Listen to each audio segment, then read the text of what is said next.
नमस्कार। इस लेक्चर में हम हेलो एल्केन व हेलो एरिन वाली यूनिट के आरपीएससी फर्स्ट ग्रेड के प्रीवियस ईयर के क्वेश्चंस को हल करने वाले हैं। वीडियो आप एंड तक जरूर देखें। इस लेक्चर में हम उन्हीं क्वेश्चंस को ले रहे हैं जो प्रीवियस ईयर के क्वेश्चंस पेपर में पूछे गए हैं। तो हम ले रहे हैं हेलो एल्केन व हेलो एरिन के फर्स्ट ग्रेड के लिए पीवाईक्यूज। पहला क्वेश्चन है एलिल क्लोराइड का आईयूपीएसी नाम है। तो देखो एलिल क्लोराइड की स्ट्रक्चर होती है CH2 double bond CH2Cl। Allele chloride में जिस कार्बन से हेलोजन जुड़ा हुआ होता है या क्लोरीन जुड़ा हुआ होता है वे sp3 हाइब्रिडाइज होता है, लेकिन उससे ठीक पहले वाला कार्बन sp2 हाइब्रिडाइज होता है। तो हम जब नंबरिंग करेंगे तो देखो, अगर इस साइड से नंबरिंग करेंगे तो हेलोजन 1 पर आ रहा है, इस साइड से करेंगे तो डबल बॉन्ड 1 पर आ रहा है। तो डबल बॉन्ड जो है वो एज ए क्रियात्मक समूह के रूप में काउंट होता है, इसीलिए नंबरिंग डबल बॉन्ड को कम अंक देते हुए करेंगे। तो 1 2 और 3, 3 पर है अपने क्लोरो, तो ये हो जाएगा 3 क्लोरो। 3 कार्बन वाला है तो प्रोप और 1 आइन, तो 3 क्लोरो 1 प्रोपीन। ऑप्शन जो थर्ड है ये सही हो जाएगा, 3 क्लोरो 1 प्रोपीन। प्रोपाइन नहीं होगा, प्रोपाइन तब होता है जब ट्रिपल बॉन्ड हो गया 3 क्लोरो 1 प्रोपीन। तो ये अपने ऑप्शन थर्ड करेक्ट हो जाएगा। चलते हैं अगले क्वेश्चन पर। निम्नलिखित में से किस यौगिक में हेलोजन परमाणु बेंजीन वलय के किसी भी परमाणु से जुड़ा हुआ नहीं है? तो देखो हम इन चारों की स्ट्रक्चर ड्रॉ करते हैं। ऑर्थोक्लोरोटोलुइन तो बेंजीन वलय से जुड़ा हुआ CH3, इसकी ऑर्थो पोजीशन पर Cl है, तो ये तो हेलोजन डायरेक्ट कार्बन से जुड़ा हुआ बेंजीन के। मेटा मेथिल क्लोरोबेंजीन, बेंजीन वलय से जुड़ा हुआ Cl, ये क्लोरोबेंजीन हो गया, इसकी मेटा पोजीशन पर मेथिल, तो ये सीधा हेलोजन जुड़ा हुआ कार्बन से। बेंजिल क्लोराइड CH2 और इससे जुड़ा हुआ है Cl, तो ये हेलोजन जो है ये उस कार्बन से जुड़ा हुआ है जो बेंजीन वलय से जुड़ा हुआ है, यानी हेलोजन सीधा कार्बन उस कार्बन से नहीं जुड़ा हुआ है जो बेंजीन वलय का है। तो बेंजिल क्लोराइड में जो हेलोजन परमाणु है वो बेंजीन वलय के कार्बन से नहीं जुड़ा हुआ है, जबकि पैराक्लोरोटोलुइन में जो क्लोरीन है वो कहां पर होगा, यहाँ पर। तो सही आंसर हो जाएगा बेंजिल क्लोराइड, इसमें हेलोजन बेंजीन वलय के कार्बन से नहीं जुड़ा हुआ है। चलते हैं नेक्स्ट क्वेश्चन, क्वेश्चन नंबर अगले पे थर्ड पे। हाँ ये देखो एल्कीन है, इस पर HBr का योग है और दे रहा है CH3CH2Br, यानी यहाँ तो हाइड्रोजन जुड़ गया, यहाँ जुड़ गया Br। अभिक्रिया का प्रकार है इलेक्ट्रॉन से नहीं, प्रतिस्थापन नहीं, एडिशन हो रहा है, नाभिक से नहीं, प्रतिस्थापन भी नहीं होगा, तो क्या होगा, इलेक्ट्रॉन से नहीं, योगात्मक अभिक्रिया। हो तो एडिशन रहा है लेकिन जुड़ क्या रहा है, इलेक्ट्रॉन से नहीं। ऑप्शन सेकंड आपके सही हो जाएगा। अगला क्वेश्चन, अधोलिखित में से कौन सा एल्किल हैलाइड अधिक सुगमता से SN1 अभिक्रिया देगा? तो देखो SN1 अभिक्रिया में एल्किल हैलाइड की क्रियाशीलता का क्रम है 3 डिग्री सबसे ज्यादा, उससे कम 1 डिग्री और उससे कम 2 डिग्री, उससे कम 1 डिग्री। और यहाँ पर ये भी 3 डिग्री, ये भी 3 डिग्री, ये भी 3 डिग्री, ये भी 3 डिग्री, सारे हैं। तो ऐसे कंडीशन में जो एल्किल आयोडाइड है वो सबसे अधिक क्रियाशील होता है, उससे कम एल्किल ब्रोमाइड और उससे कम एल्किल क्लोराइड। तो यहाँ पर ऑप्शन 4 में आयोडाइड है, तो ये SN1 अभिक्रिया के प्रति अधिक क्रियाशील होगा, तो ऑप्शन 4 आपके सही हो जाएगा। SN1 अभिक्रिया की क्रियाशीलता में 3 डिग्री सबसे ज्यादा देते हैं और 1 डिग्री सबसे कम। SN2 में इसका ठीक विपरीत होता है। क्लोरीन की टोलुइन के साथ ऊष्मा या प्रकाश की उपस्थिति में क्रिया से कौन सा उत्पाद नहीं बनता है? देखो बेंजीन वलय से जुड़ा हुआ CH3 ये टोलुइन है, इसमें आप क्लोरीन के साथ अभिक्रिया ऊष्मा या प्रकाश की उपस्थिति में करवाएंगे तो यहाँ पार्श्व हेलोजनीकरण होगा, यानी यहाँ से हाइड्रोजन हटेगा, लग जाएगा क्लोरीन। फिर क्या होगा, एक हाइड्रोजन और हटेगा, 2 क्लोरीन आ जाएंगे। फिर क्या होगा, एक हाइड्रोजन और हट जाएगा तो बन जाएगा CCl3। ये है बेंजिल क्लोराइड, ये बेंजल क्लोराइड, ये बेंजो क्लोराइड। तो बेंजिल क्लोराइड बनेगा, बेंजल बनेगा, बेंजो बनेगा, क्लोरोबेंजीन नहीं बनेगा। क्लोरोबेंजीन में क्या है कि बेंजीन वाले से सीधा आके आपके क्या जुड़ जाए, क्लोरीन, ये नहीं बनेगा। तो ऑप्शन 4 आपके करेक्ट हो जाएगा। तो टोलुइन से एक क्लोरीन आके जुड़ेगा तो बेंजिल, 2 जुड़ेंगे तो बेंजल, 3 जुड़ेंगे तो benzo, benzil benzal benzo. Next question है, एक ऐसे एल्किल हैलाइड की प्रतिस्थापन अभिक्रिया SN2 में जिसमें हेलोजन स्थापित होने वाले समूह है जो कि एक किरेल कार्बन से जुड़ा हुआ है के संबंध में असत्य कथन है। तो देखो SN2 जो रिएक्शन होती है, नंबर 1 ये एक पद में होती है। नंबर 2 इसमें निष्कासित होने वाले समूह का निष्कासित होना और आक्रमणकारी समूह का जुड़ना दोनों साथ साथ होते हैं, संक्रमण अवस्था बनती है। और इसमें प्राप्त उत्पाद का विन्यास अभिकारक का विपरीत होता है। तो पहला ऑप्शन है अभिक्रिया कोटि एल्किल हैलाइड और न्यूक्लियोफाइल प्रत्येक में एक ही होगी, क्योंकि ये सेकंड ऑर्डर रिएक्शन है। तो इसमें न्यूक्लियोफाइल के रेस्पेक्ट में भी फर्स्ट ऑर्डर है, एल्किल हैलाइड के भी रेस्पेक्ट में फर्स्ट ऑर्डर है। टोटल क्या होगी, सेकंड ऑर्डर। पहला ऑप्शन सही है। दोनों एल्किल हैलाइड और न्यूक्लियोफाइल यानी नाभिक से नहीं संक्रमण अवस्था के भाग होते हैं, बिल्कुल होते हैं। थर्ड, उत्पाद की संरचना एल्किल हैलाइड की अपेक्षा प्रतिलोमित होगी, वार्डन इन्वर्जन होता है, सही है। एक से अधिक त्रिविम समावयवी बनेंगे, ये सही नहीं है क्योंकि ये SN1 में होते हैं।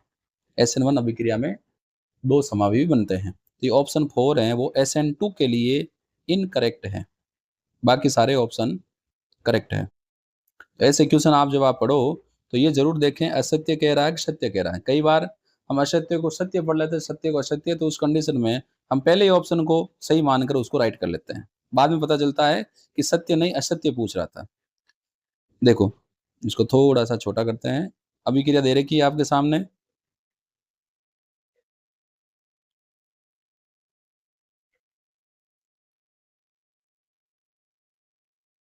इसमें एथिल क्लोराइड की रिएक्शन अभिकारक ए से करवाई जा रही है, एल्कीन बन रही है। फिर बी से करवाई जा रही है, 1,2 डाइब्रोमो एथेन बन रहा है। फिर सी से अभिकारक से करवाई जाती है, बन रहा है 1 ब्रोमो एथीन, फिर एथाइन बन रहा है। तो आपको पहचानना है कि ए बी सी डी क्या है। तो देखो यदि आप एथिल क्लोराइड का एथीन में कन्वर्जन देख रहे हो तो आप देख रहे हो कि यहाँ H और Cl बाहर निकल रहा है, वी हाइड्रो एलोजनीकरण हो रहा है। ये होता है आपको एल्कोहलिक KOH के साथ, ठीक है। दूसरा, आप यहाँ पर 2 ब्रोमीन जोड़ रहे हो तो यहाँ पर आपको क्या करना पड़ेगा, Br2 के साथ रिएक्शन करनी पड़ेगी। थर्ड, ब्रोमीन में यहाँ से एक आप हाइड्रोजन हटा रहे हो, सॉरी ब्रोमीन हट रही है और यहाँ से क्या निकल रही है, हाइड्रोजन। तो यहाँ फिर HBr निकल रहा है और HBr निकल रहा है तो आपको फिर एल्कोहलिक KOH लेना पड़ेगा, वी हाइड्रो एलोजनीकरण हो रहा है। और फिर एंड में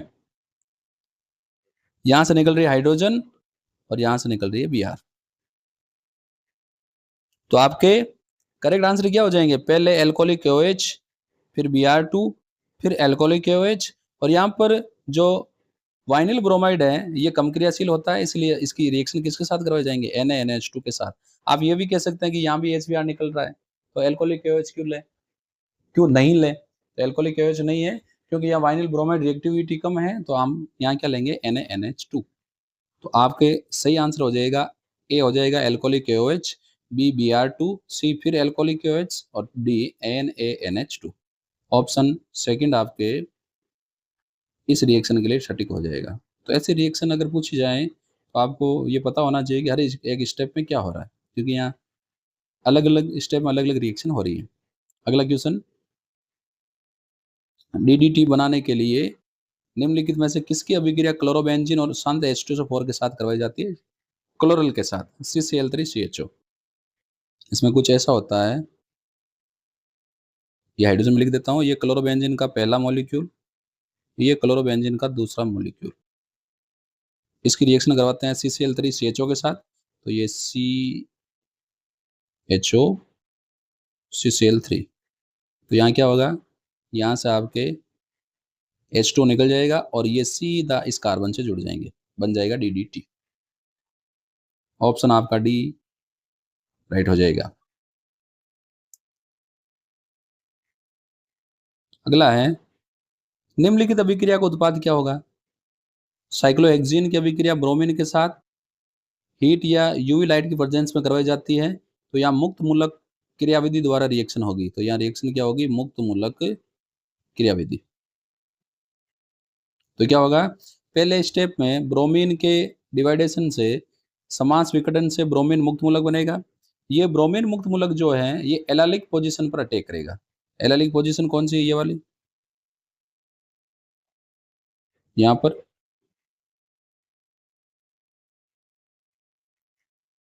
और फिर क्या होगा, जो हाइड्रोजन निकला है, ये हाइड्रोजन मुक्त मूलक के रूप में निकल रहा है, ये वापस Br2 से रिएक्शन करके क्या बना लेगा? HBr, और Br मुक्त मूलक आपस में जोड़ के Br2 बना लेंगे। तो यहाँ पर Br मुक्त मूलक की जो एडिशन है या अटैक है वो कहाँ होगा? एलालिक पोजीशन पर। तो यहाँ पर क्या बनेगा? 3 ब्रोमो साइक्लोहेक्सीन। ऑप्शन आपका जो पहला है ये सही हो जाएगा। अच्छे क्वेश्चन पूछे गए हैं हेलो एल्केन हेलो एरिन के। मैंने इससे पहले भी आपके सॉल्यूशन, इलेक्ट्रोकेमिस्ट्री, उसके बाद एटॉमिक स्ट्रक्चर, केमिकल बॉन्डिंग और मॉलिक्यूलर सॉरी केमिकल बॉन्डिंग और मॉलिक्यूलर स्ट्रक्चर, इनके भी PYQs फर्स्ट ग्रेड और सेकंड ग्रेड के ऑलरेडी अपलोड कर रखे हैं। यदि आपने नहीं देखे हैं तो आप अपने प्रिपरेशन को चेक करने के लिए उन वीडियोज़ को जरूर देखें, क्योंकि हर एक क्वेश्चन प्रीवियस ईयर में पूछा गया है। तो आपको उससे एक तो आइडिया ये लगेगा कि किस प्रकार के प्रश्न पूछे जाते हैं। सेकेंड, अगर आप उस PDF को यूज़ करेंगे जो मैंने आपको, या यूँ कहें अगर आप वीडियो को देख के क्वेश्चन को हल करेंगे तो आपको कॉन्फिडेंस भी आएगा कि क्वेश्चन सही हो रहे हैं कि नहीं हो रहे हैं।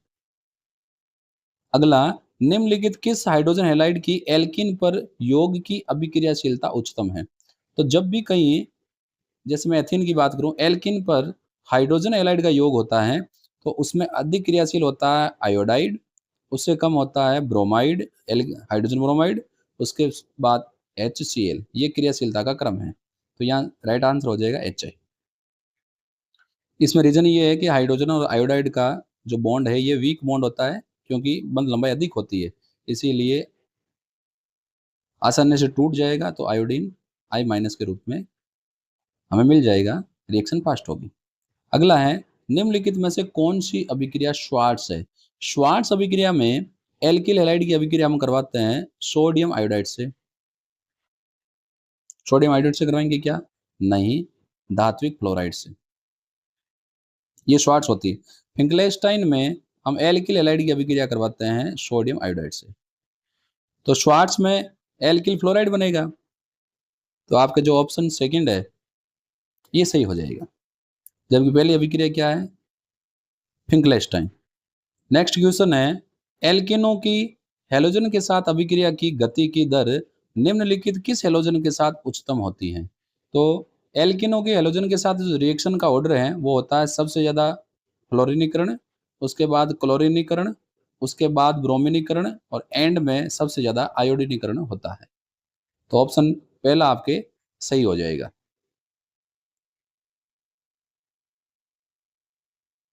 नेक्स्ट पे चलते हैं, अधिकतम क्रियाशील हैलाइड हैं।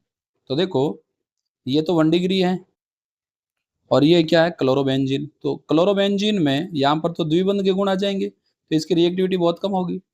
ये और ये 1 डिग्री हैलाइड है। अब बचे ये आपके वाइनिल हैलाइड है और ये क्या है? Benzyl chloride. तो बेंजिल क्लोराइड की रिएक्टिविटी सबसे ज्यादा होगी। देखो इसमें रीजन क्या है, जैसे ही क्लोराइड निकलेगा इस पर आएगा प्लस, बेंजिल धनाइन बनेगा। और ये बेंजिल धनाइन जो है ये बेंजीन वलय के द्विबंध के साथ अनुनाद करेगा, अनुनाद के कारण स्थायी हो जाएगा। तो ये सबसे ज्यादा रिएक्टिव होगा। ऑप्शन 4 सही होगा।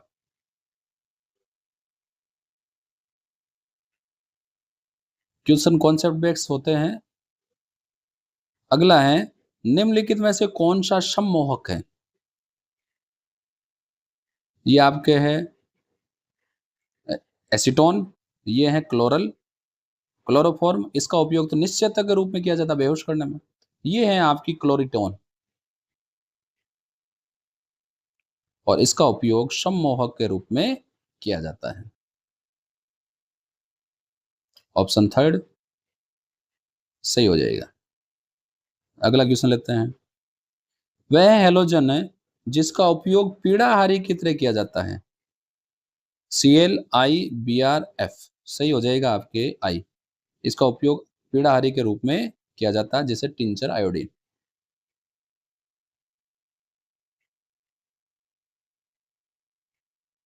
अगला क्वेश्चन, 2 ब्रोमो 2 मेथिल प्रोपेन का, चलो ये हम स्ट्रक्चर ड्रॉ करते हैं।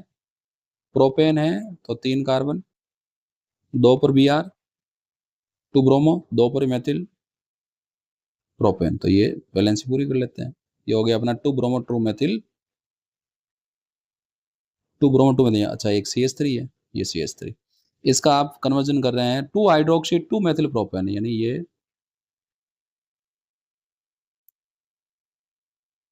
जो आपका Br है उसकी जगह आप जोड़ रहे हैं OH।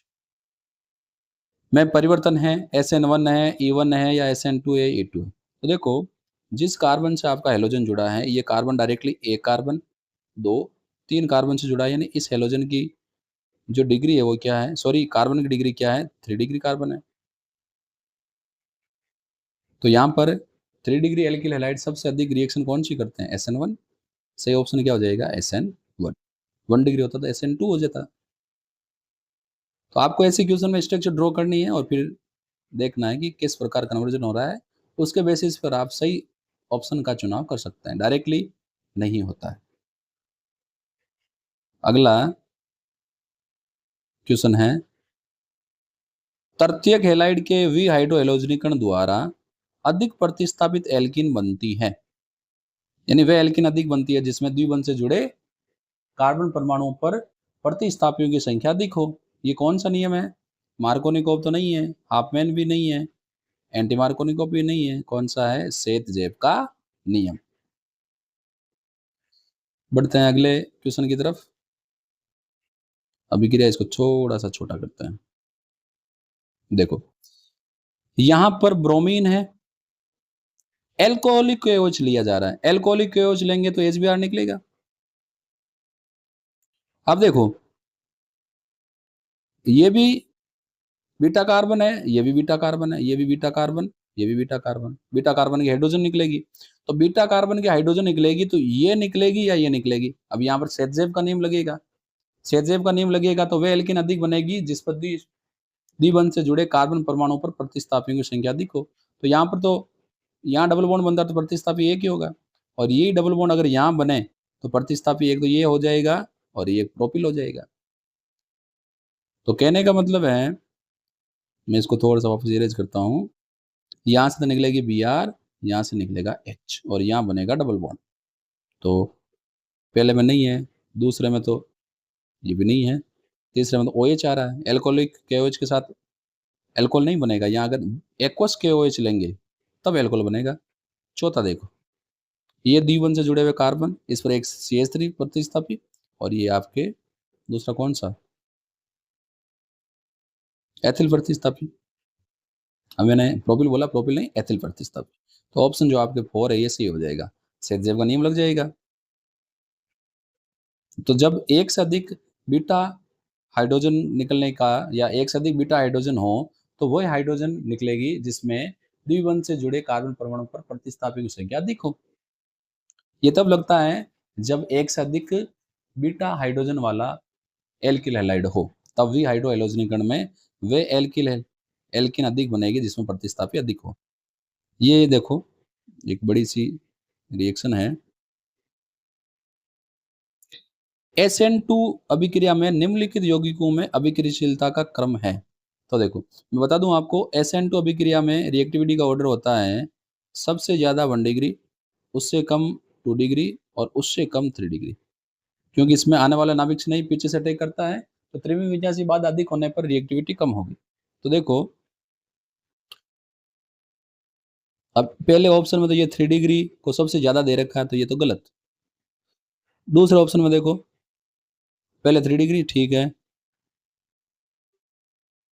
फिर 1 ब्रोमो ब्यूटेन है और फिर ये 2 ब्रोमो ब्यूटेन है। तो 1 ब्रोमो ब्यूटेन में शाकन नहीं है, जबकि 2 ब्रोमो ब्यूटेन में शाकन है, तो शाकन वाला रिएक्टिविटी कम देगा, तो ये भी गलत। अब चलते हैं तीसरे ऑप्शन पर। तो इसमें पहले है 1 ब्रोमो ब्यूटेन, इसके बाद ये आपका हो गया, देखो इसको स्ट्रक्चर को मैं खोल के देता हूँ, CH3 CH CH3, ये से है CH2Br। फिर ब्रांचिंग वाला ठीक है, उसके बाद में 2 डिग्री है, ठीक है, और उसके बाद में क्या है 3 डिग्री। तो इसमें ऑप्शन जो थर्ड है वो आपके सटीक होगा।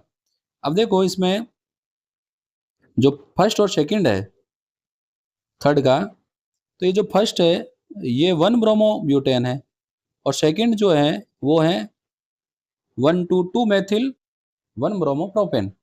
अब इनमें पहले में शाकन नहीं है, दूसरे में शाकन है, और शाकन होने पर त्रिविम विन्यासी बाधा अधिक होगी, तो रिएक्टिविटी कम होगी। और उसके बाद बाकी बचे ये 2 डिग्री है, क्योंकि जिस कार्बन से ब्रोमीन जुड़ा हुआ है 2 कार्बन से, एक से इससे, एक इससे जुड़ा हुआ है, और फिर सबसे कम क्या है 3 डिग्री। तो सबसे सही ऑप्शन आपका हो जाएगा ऑप्शन थर्ड। तो आप रिएक्टिविटी ऑर्डर का अगर क्वेश्चन आए तो आप उसको ऐसे ही करना है जिससे आपके क्वेश्चन सही हो जाए। तो यहाँ पर अपने क्वेश्चन कंप्लीट होते हैं। तो प्यारे दोस्तों, मैंने आपको हेलो एल्केन और हेलो एरीन के फर्स्ट ग्रेड केमिस्ट्री के लिए PYQs यहाँ पर हल करके बताए। यदि आपको वीडियो हेल्पफुल लगे तो वीडियो को लाइक करें, अपने फ्रेंड्स के साथ शेयर करें, और यदि अभी तक आपने मेरे यूट्यूब चैनल को सब्सक्राइब नहीं किया है तो मेरे यूट्यूब चैनल को सब्सक्राइब करें। आपको 11th और 12th लेवल का जो सिलेबस है वो आपको मेरे इसी यूट्यूब चैनल के ऊपर मिल जाएगा। आप 11th और 12th स्टैंडर्ड के केमिस्ट्री की प्रिपरेशन, चाहे वो सेकंड ग्रेड की हो चाहे फर्स्ट ग्रेड की हो, वो कर सकते हैं। वीडियोज आपको हर एक चैप्टर वाइज प्लेलिस्ट मिल जाएगी जहाँ पर जाके आप देख सकते हैं। यदि आपको और ऐसे ही PYQs और चाहिए तो आप कमेंट बॉक्स में बताएं, ताकि ऐसे PYQs मैं आपके लिए और लेके आऊँ। मैं सुशील कुमार जांगीड़ आपको फिर मिलूंगा। धन्यवाद।